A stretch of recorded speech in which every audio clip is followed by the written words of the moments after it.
Hey guys, today's work is we're going to work on accessing the front of the hip. So often athletes find they have difficulty using their full potential in their gluteal muscles. Part of that comes down to some stiffness that happens in the hip.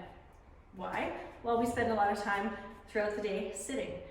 So our work today is going to work on some specific mobilization using some pieces of equipment that you can get at places around the city.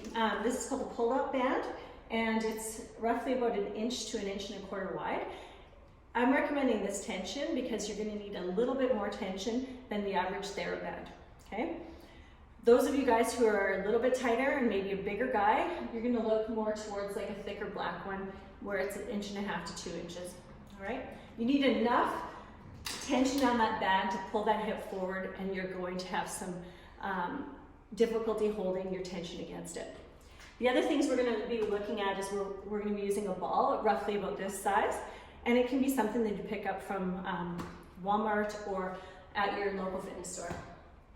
As well, we're looking at a lacrosse ball, and we're going to use that in different areas in the front and around the top of the hip. We're going to spend about 10 minutes. I want you guys to focus on just one side of your leg and then stop the video and finish up on the other side. First things first, we're going to take this band and we're going to grab this band, and it's going to come up right into the gluteal fold, okay? And so that band is going to try to access the hip and push it forward. So we're going to go into a split stance. And in this position, what I want you to do is get end range on that glute, contracting your glute and allowing your hip to go forward and sinking through that stretch, okay? Now what I want you to do is try to keep your hip level as you go into that range. Keeping tension. If you're not finding that you're getting enough tension on that stretch, it's going to assist you and pull you forward. All right, and always keeping that glute on. We're going to spend about 30 to 40 seconds here, just moving in and out of the range, maintaining that position. Okay, and then we're going to try to move a little bit more inward, maintaining neutral on this foot and going to the inner part of that range.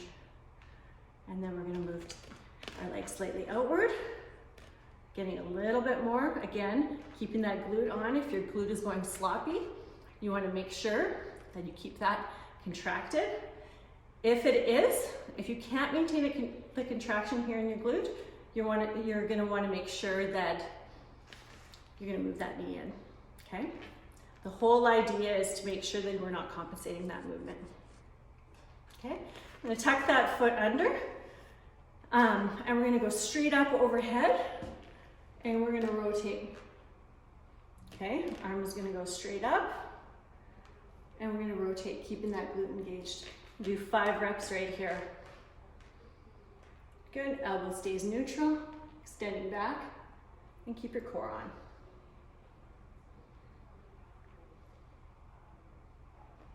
Notice that if I go any further, I can't maintain that good glute contraction, and my hip starts to wag.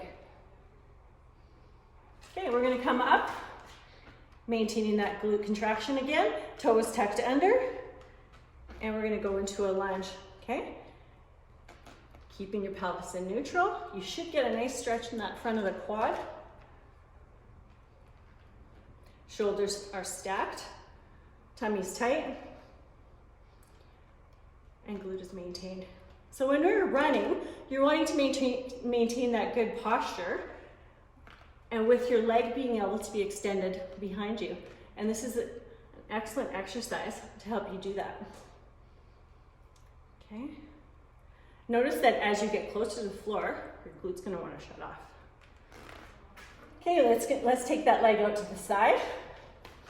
Bring it slightly backwards, and we're going to chop up into the range.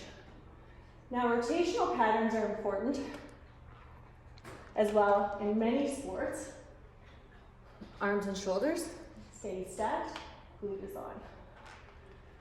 Now your stretch is going to start to adjust some of the tissue in through your core. Taking a deep breath there. And noticing that you're having to engage some muscles in your inner thigh. We're going to take that band off. And we're gonna go into a typical runner stretch. Toe is gonna be down. And you're gonna take your hand onto the floor, pushing this leg outward, maintaining neutral posture in your foot. All right? Only pushing as far as your hips allowing and keeping that glute engaged. Okay? Staying stacked, hold this position for 30 seconds.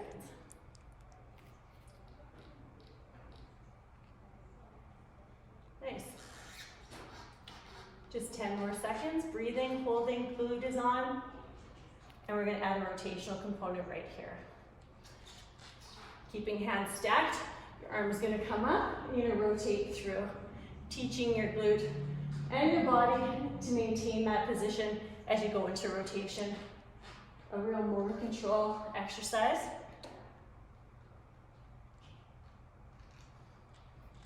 And last one.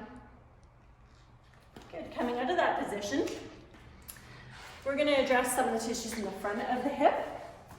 So looking at the top of the TFL, this ball may be slightly big for someone my size, so I'm gonna go at it with something a little bit smaller. And we're gonna come in, and I'm actually gonna lay this way so we can see a little bit better. What I want you to do is come up onto the top part of your hip. So you're gonna feel for that bone, and then just shimmy that ball slightly down. That leg is gonna go into hip flexion. And what I want you to do is I want you to rotate forward and backwards on it. Now, if that doesn't feel like you're getting much on that tissue, you can lay down. And you're just gonna explore back and forth, using this leg to guide you. And this is more of a three-dimensional stretch. So we can bring that hand right down. As long as you're not losing contact with that ball. Shimmying back and forth on that muscle and trying to find those spots that maybe need a little bit more attention. Good. Let's change that position on your leg slightly and just rotate yourself backwards, making sure that that ball still has a good position on your hip. Okay, these tissues tend to get pretty beefy, gnarled up, so we're wanting to make sure we give them some attention. Good.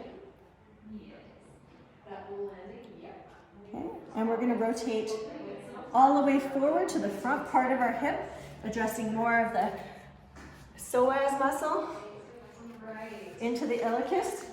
And I'm going to come this way on the camera so you guys can see what I'm doing. And we're going to come at an angle. Notice that my toe is turned inward.